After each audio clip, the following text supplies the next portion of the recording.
This is a Rhogenesis Source Reading. Public domain ancient and sacred texts read chapter by chapter as source material for later motif mapping and interpretation. Today's reading is from the Odyssey of Homer. Samuel Butler, Homer, 1900. The Odyssey, Book I. Tell me, O Muse, of that ingenious hero who travelled far and wide after he had sacked the famous town of Troy. Many cities did he visit, and many were the nations with whose manners and customs he was acquainted. Moreover, he suffered much by sea while trying to save his own life and bring his men safely home. But do what he might, he could not save his men, for they perished through their own sheer folly in eating the cattle of the sun god Hyperion. So the god prevented them from ever reaching home. Tell me too about all these things, O daughter of Jove, from whatsoever source you may know them. So now, all who escaped death in battle or by shipwreck had got safely home, except Ulysses. And he, though he was longing to return to his wife and country, was detained by the goddess Calypso, who had got him into a large cave and wanted to marry him. But as years went by, there came a time when the gods settled that he should go back to Ithaca. Even then, however, when he was among his own people, his troubles were not yet over. Nevertheless, all the gods had now begun to pity him, except Neptune, who still persecuted him without ceasing and would not let him get home. Now Neptune had gone off to the Ethiopians, who were at the world's end, and lie in two halves, the one looking west and the other east. He had gone there to accept a hecatomb of sheep and oxen, and was enjoying himself at his festival. But the other gods met in the house of Olympian Jove, and the sire of gods and men spoke first. At that moment he was thinking of Aegisthus, who had been killed by Agamemnon's son Orestes. So he said to the other gods, "See now, how men lay blame upon us gods for what is after all nothing but their own folly. Look at Aegisthus. He must needs make love to Agamemnon's wife unrighteously, and then kill Agamemnon, though he knew it would be the death of him.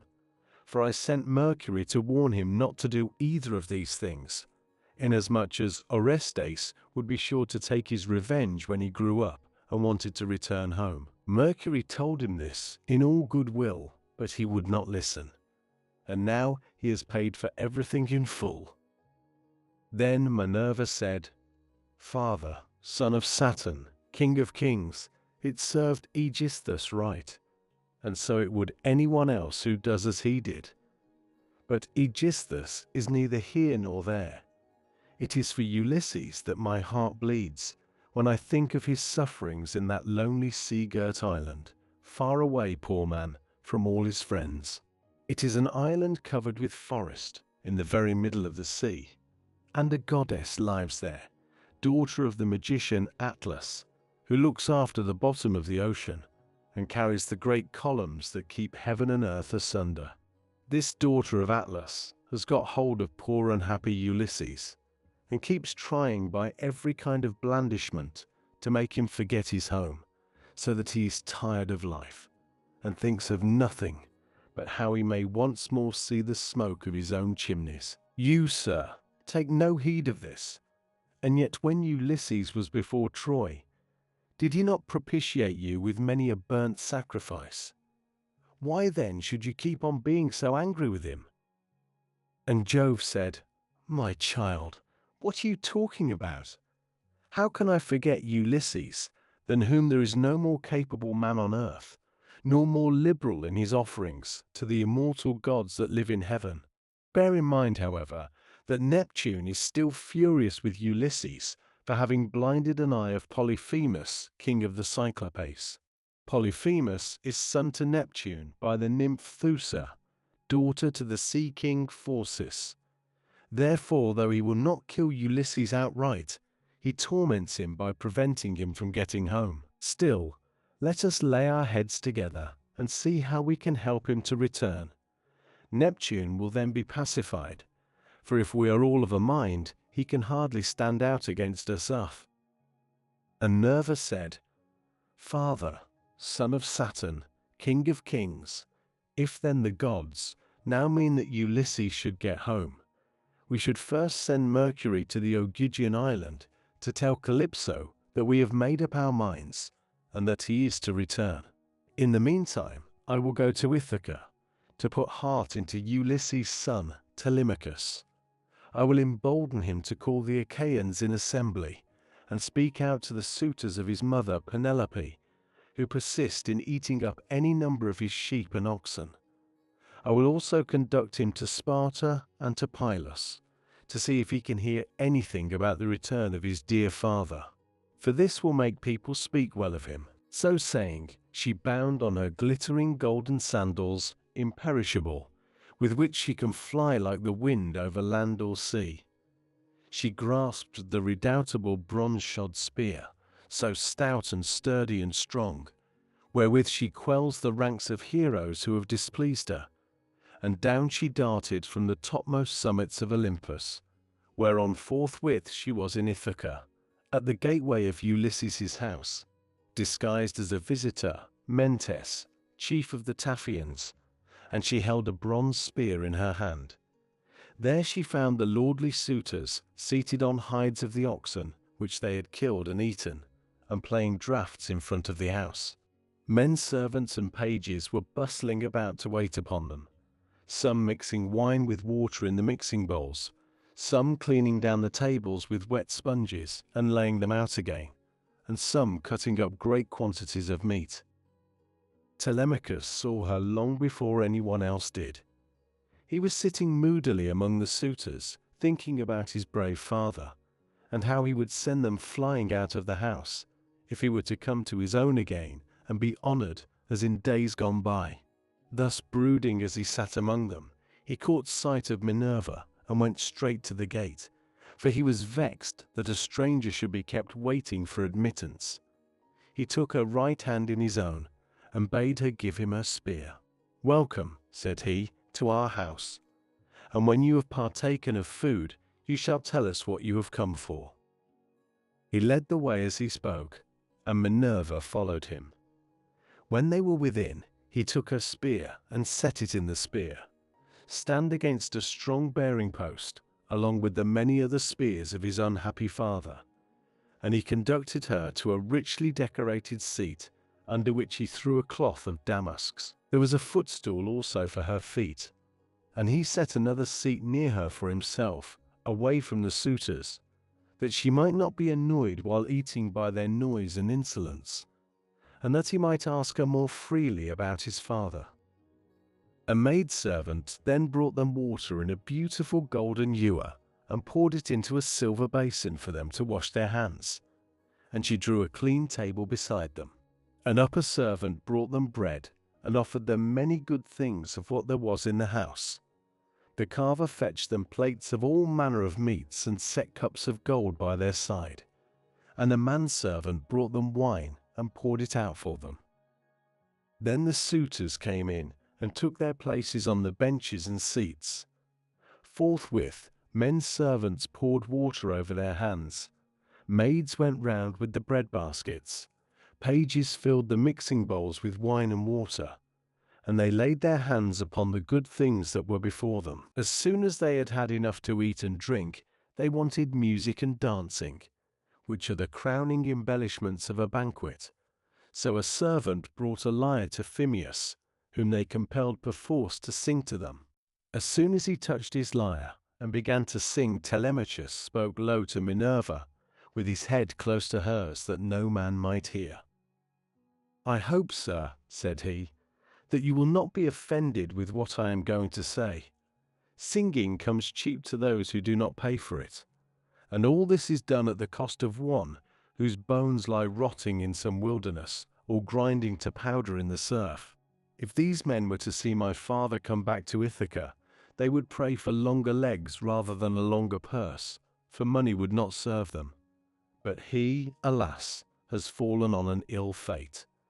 And even when people do sometimes say that he is coming, we no longer heed them. we shall never see him again. And now, sir, tell me, and tell me true, who you are and where you come from. Tell me of your town and parents, what manner of ship you came in, how your crew brought you to Ithaca, and of what nation they declared themselves to be, for you cannot have come by land. Tell me also truly, for I want to know, are you a stranger to this house, or have you been here in my father's time? In the old days we had many visitors, for my father went about much himself. And Nerva answered, I will tell you truly and particularly all about it. I am Mentes, son of Anchialus, and I am king of the Taphians. I have come here with my ship and crew, on a voyage to men of a foreign tongue, being bound for Temesa with a cargo of iron, and I shall bring back copper. As for my ship, it lies over yonder off the open country away from the town, in the harbour Rhethron under the wooded mountain Neritum. Our fathers were friends before us, as old Laertes will tell you, if you will go and ask him. They say, however, that he never comes to town now, and lives by himself in the country, faring hardly, with an old woman to look after him and get his dinner for him, when he comes in tired from pottering about his vineyard. They told me your father was at home again, and that was why I came. But it seems the gods are still keeping him back, for he is not dead yet, not on the mainland. It is more likely he is on some sea-girt island in mid-ocean, or a prisoner among savages who are detaining him against his will. I am no prophet, and know very little about omens, but I speak as it is borne in upon me from heaven, and assure you that he will not be away much longer. For he is a man of such resource, that even though he were in chains of iron, he would find some means of getting home again. But tell me, and tell me true, can Ulysses really have such a fine-looking fellow for a son? You are indeed wonderfully like him about the head and eyes, for we were close friends before he set sail for Troy, where the flower of all the Argives went also. Since that time we have never either of us seen the other. My mother, answered Telemachus, tells me I am son to Ulysses, but it is a wise child that knows his own father. Would that I were son to one who had grown old upon his own estates, for, since you ask me, there is no more ill-starred man under heaven than he who they tell me is my father. And Nerva said, there is no fear of your race dying out yet, while Penelope has such a fine son as you are. But tell me, and tell me true, what is the meaning of all this feasting? And who are these people? What is it all about? Have you some banquet, or is there a wedding in the family? For no one seems to be bringing any provisions of his own. And the guests, how atrociously they are behaving! What riot they make over the whole house! It is enough to disgust any respectable person who comes near them. Sir, said Telemachus, as regards your question, so long as my father was here, it was well with us and with the house. But the gods in their displeasure have willed it otherwise, and have hidden him away more closely than mortal man was ever yet hidden. I could have borne it better, even though he were dead, if he had fallen with his men before Troy, or had died with friends around him when the days of his fighting were done. For then the Achaeans would have built a mound over his ashes, and I should myself have been heir to his renown. But now the storm winds have spirited him away, we know not whither. He is gone without leaving so much as a trace behind him, and I inherit nothing but dismay. Nor does the matter end simply with grief for the loss of my father. Heaven has laid sorrows upon me of yet another kind.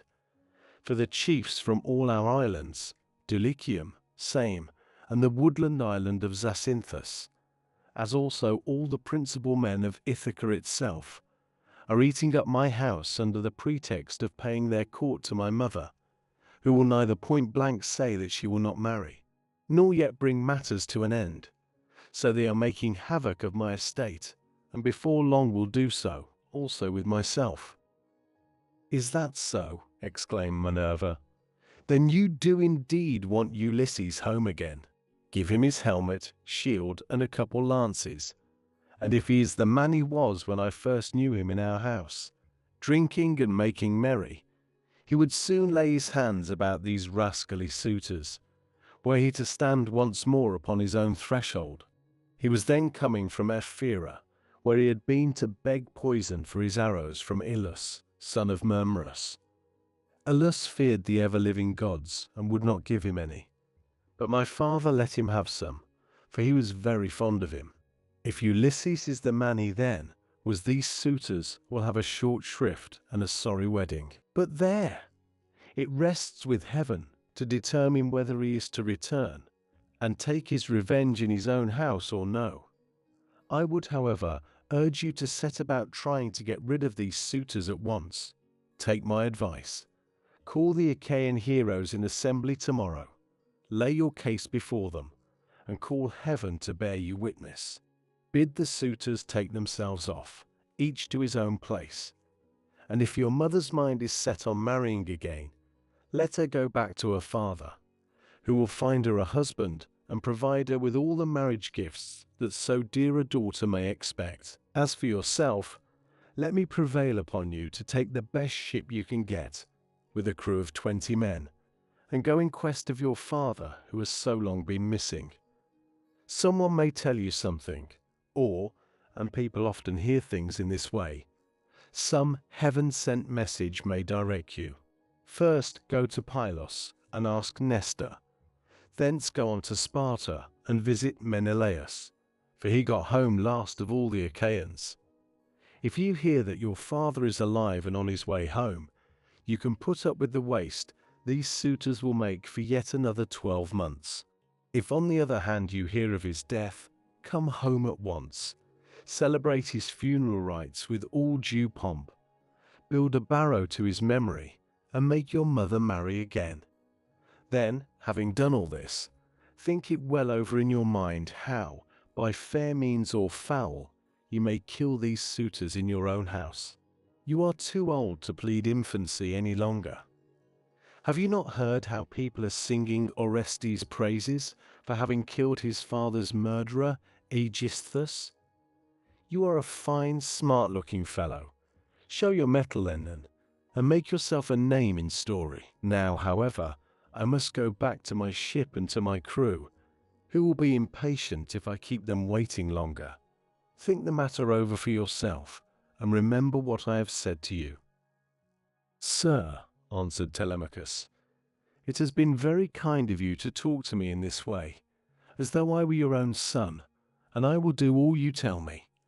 I know you want to be getting on with your voyage, but stay a little longer till you have taken a bath and refreshed yourself. I will then give you a present, and you shall go on your way rejoicing. I will give you one of great beauty and value, a keepsake, such as only dear friends give to one another. Minerva answered, Do not try to keep me, for I would be on my way at once.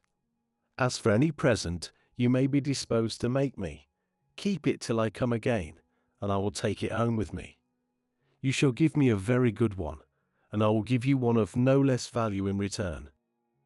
With these words she flew away like a bird into the air. But she had given Telemachus courage, and had made him think more than ever about his father. He felt the change, wondered at it, and knew that the stranger had been a god, so he went straight to where the suitors were sitting. Phemius was still singing, and his hearers sat wrapped in silence as he told the sad tale of the return from Troy, and the ills Minerva had laid upon the Achaeans. Penelope, daughter of Icarius, heard his song from her room upstairs, and came down by the great staircase, not alone, but attended by 2 of her handmaids.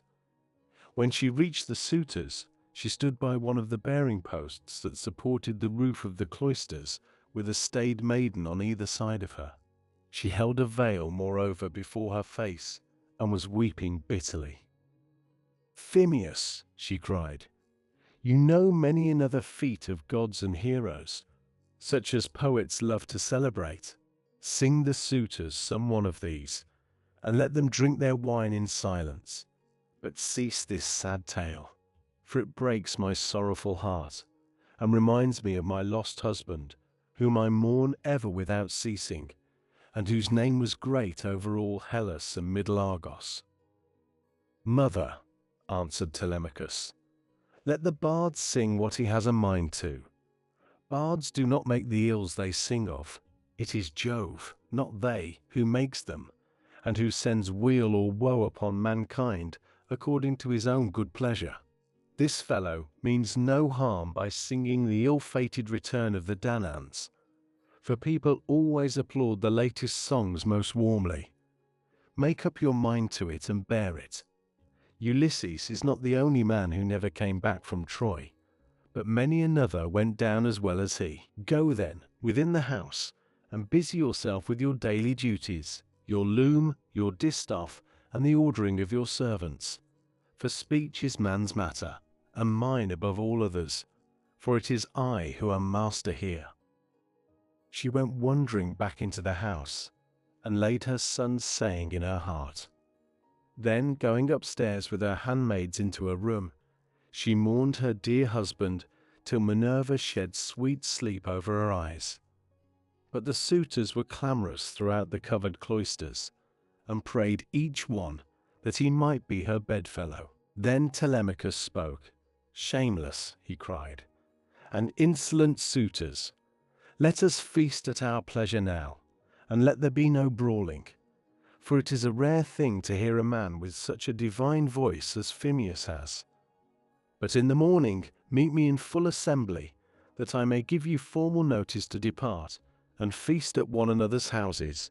Turn and turn about, at your own cost. If on the other hand you choose to persist in sponging upon one man, heaven help me. But Jove shall reckon with you in full, and when you fall in my father's house, there shall be no man to avenge you. The suitors bit their lips as they heard him, and marveled at the boldness of his speech. Then Antinous, son of Eupeithes, said, The gods seem to have given you lessons in bluster and tall-talking. May Jove never grant you to be chief in Ithaca as your father was before you. Telemachus answered, Antinous, do not chide with me, but God willing, I will be chief too if I can. Is this the worst fate you can think of for me? It is no bad thing to be a chief, for it brings both riches and honor. Still, now that Ulysses is dead, there are many great men in Ithaca, both old and young, and some other may take the lead among them. Nevertheless, I will be chief in my own house, and will rule those whom Ulysses has won for me. Then Eurymachus, son of Polybus, answered, It rests with heaven to decide who shall be chief among us. But you shall be master in your own house, and over your own possessions. No one while there is a man in Ithaca should do you violence nor rob you. And now, my good fellow, I want to know about this stranger. What country does he come from? Of what family is he, and where is his estate? Has he brought you news about the return of your father, or was he on business of his own? He seemed a well-to-do man, but he hurried off so suddenly that he was gone in a moment before we could get to know him. My father is dead and gone, answered Telemachus, and even if some rumor reaches me, I put no more faith in it now. My mother does indeed sometimes send for a soothsayer and question him, but I give his prophesyings no heed.